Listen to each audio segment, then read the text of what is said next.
planet. But it seems that they've started being influenced by other extraterrestrials, some greys and some reptilians, and I know that David Icke talks about that in great detail. Personally, as far as I know, Anunnaki are not reptilian, and many people would suggest they're reptilian, but they certainly, the Anunnaki remnants, have consorted and started working with some of the reptilians and have set up the control structures on this planet. But in our lifetimes, it seems like a long, long time, but it's not really the case. If you look at 285,000 years history on planet Earth, since the first humans were cloned at Adam's calendar, by the way, that's where it happened. That's why it's such an important site. The first 270,000 years were very peaceful and was like a utopian life on Earth. And then something happened. Then the flood happened. I believe it was the flood that wiped everything out. And then the problems really started. Because it is after the flood that you suddenly see this insane attack on the human race and the control mechanisms being put in place. Right. Yeah. Well, this is why many people today are asking the big questions about what's really going on. We hear more and more about a global DNA database, information about our bloodlines, our genetic makeup. The question is why? Another thing, many people have a problem believing in, say, a concept of a new world order or a global elite because they have a hard time comprehending humans being that sophisticated, basically being able to keep a secret. And it raises another question, how do we know it is a human conspiracy? And see, looking at what's going on, the level of destruction that's being unleashed on the peoples of the world at this time, even though consciousness is rising, we see these games that are being played out on our species. And it doesn't seem to be human or coming from a human mastermind, no matter how evil the Rockefellers and the Rothschilds of the world may be, and the Brzezinskis and so on and so forth. It's so sophisticated, I don't see how it could be human. And this is exactly why a lot of people are raising these very, very important questions. Yeah. Alex, you put your finger right exactly on that button, and absolutely, I agree with you totally. And I think what the new book, one of the books that I'm working on right now is a book that we're calling The Secret Numbers of God, with my brilliant friend Willem de Swart, who's, in my opinion, decoded everything about the so-called prison matrix that we find ourselves in. The prison matrix of numbers, the numeric prison. And you will see how incredibly simple it is when you step away from it and you recognize that there's this numeric grid that we find ourselves imprisoned in. And whoever is controlling and manipulating this so-called reality that we find ourselves in on this planet has an absolutely masterful understanding of this numeric prison grid. And they know exactly how to use it for their own benefit. It is so easy to them and so simple for them, like it is for you and I to make a cup of coffee. And to us, to normal humans on this earth, it is unthinkable that anyone could have that much intelligence and sophistication and, in many words, be that evil to manipulate humans to that extent. But we're just lab rats. We really are just lab rats on this planet. And the sooner we realize that, the easier it is to free ourselves from this prison. Now, do you have any special thoughts on the dollar bill?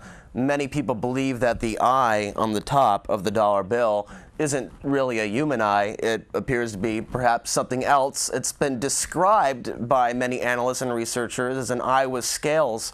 Do you think the Founding Fathers had some sort of secret knowledge about this ancient history that perhaps most people don't know about? There's no doubt about that. Absolutely no doubt about that. And the reason I can say this is because of our discoveries in Southern Africa.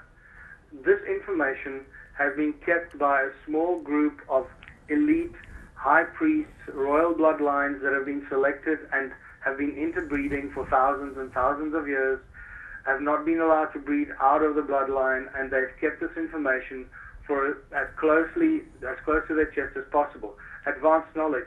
But within those bloodlines, there have been even higher levels of control groups that the royal bloodlines are not even aware of. And I think that is where we start getting into the prison matrix, the numeric prison grid that we are decoding with Willem de Swart. And when you see the numbers and how it works, it is so simple in its nature.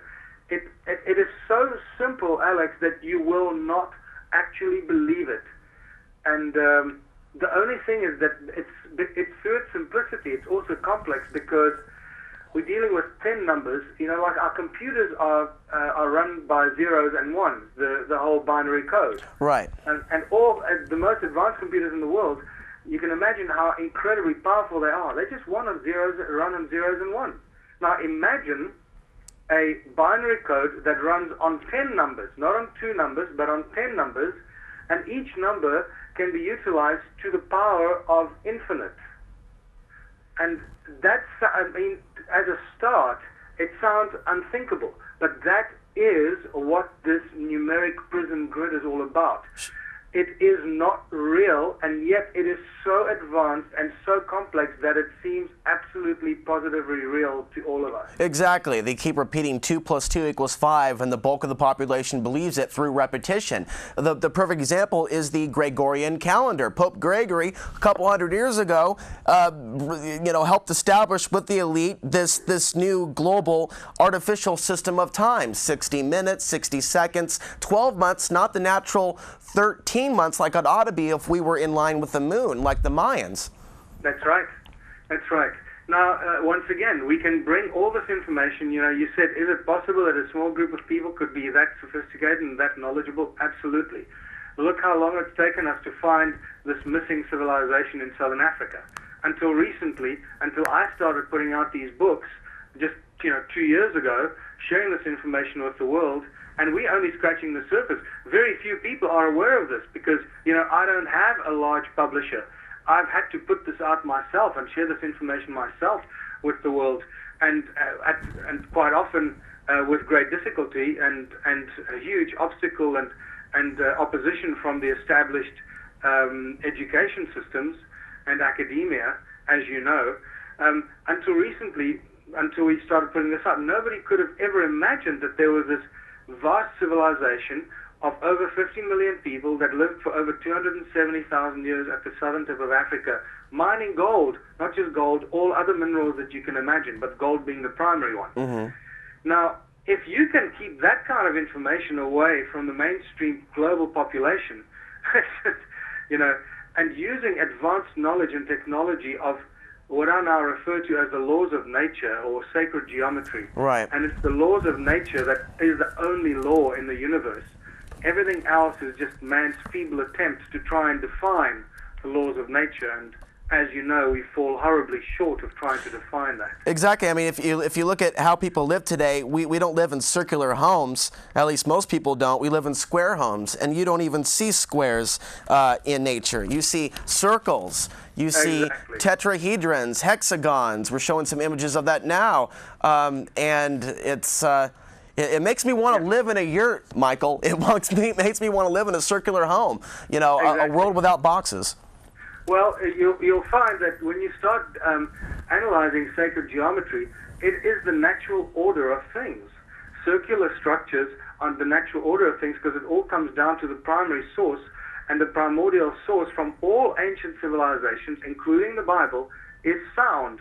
Sound is a primordial frequency.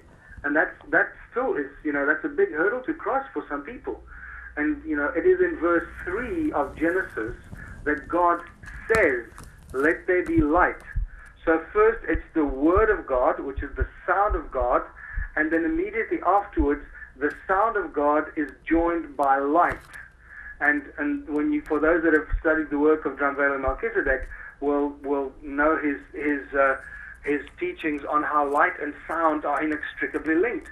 Well, guess what? We get that in Genesis 1 verse 3. We get that from whoever wrote those first lines. Says that God said, let there be light. And so it goes. We start to realize that in this three-dimensional universe, we need 3 frequencies to create matter. And then suddenly your mind goes rushing off to those many, many thousands of petroglyphs and rock carvings of spirals in rock by the ancient civilizations. What were they trying to tell us? Spirals is a 3-dimensional representation, or a much better representation, should I say, of frequency and the electromagnetic universe, which is based on the whole concept of the source being sound harmonic resonant frequency. So it brings us back to how everything vibrates together and the laws of nature, and you can't separate anything from anything because everything vibrates together. It's all based on the harmonic resonant frequencies of octaves in sound, and that is why certain numbers like 7 and 8 and 12 and 13, and I've mentioned 3 already as that's why they're so important. 3 is the primary number. 3 is the holy trinity of frequencies, which you need 3 frequencies to create a harmonious effect or matter. And for anyone that understands music, this will be right. very easy to understand. And this is the knowledge that Nikola Tesla had, and he's quoted as saying, "If only the world knew the power of the 3s, 6s, and 9s, it would be a whole different world." Exactly, and wait until I cannot wait to get our new book out, because it's going to provide such a huge relief and a platform for many other people who have incredible amounts of knowledge. I think it's going to provide a great platform for them to rush off and make amazing discoveries, and I think it's going to be a catalyst to, for people that are brilliant minds to discover things. And frequency is really the answer. What we find in the stone ruins of southern Africa, now I haven't mentioned this yet, but we've actually measured the fact that they're still alive. They are still giving us free energy after almost 300,000 years of being in existence. They are still alive and giving us free energy, which they are simply tapping from the planet Earth's surface. And as you mentioned, Nikola Tesla told us this, and he basically just rediscovered what the ancient civilizations knew, and they were given that information by the Anunnaki. Now, Planet X is something that more and more people are getting interested in looking at. The author of the book, the famous 1970s book, Chariots of the Gods, he has written another book with someone else, and his English translator, or his English media representative, because I think the author is German, he's going to be coming on the show in about a month. He wrote a book that goes into the theory of the returning gods, which is interesting to see so much stuff that it seems the elite are trying to get done by 2012 or in around this era of time, the completion of this cycle that we're in. And there's many theories about what's really going on. Are the Anunnaki or the off-world controllers, are they being removed from this planet, so they're trying to create as much destruction as they can to hold their form or hold their control? There are different questions that are being raised by many people that watch shows like this. So how do you look at the concept of Planet X, or the idea that the gods are going to reveal themselves, or that there's going to be some massive declaration or announcement in the future? I'm not talking about government disclosure, but perhaps something completely different than that. Yeah, look, that is the million-dollar question. There's so many different theories and so many different opinions on Planet X and the return of the Anunnaki elite and so forth, and the Cosmic Federation or the Galactic Federation and the good guys and the bad guys. It is really a very confusing area, and it's getting more and more confusing the more you read about it and try and study it. Because there's so much distortion out there. Exactly. There's a lot of disinformation being put out there, and simply because of the amount of disinformation that's being put out there, what you need to do is say, well, why are they putting all the disinformation out there? If it wasn't true, if it was all a bunch of rubbish, then just ignore it. It'll just go away.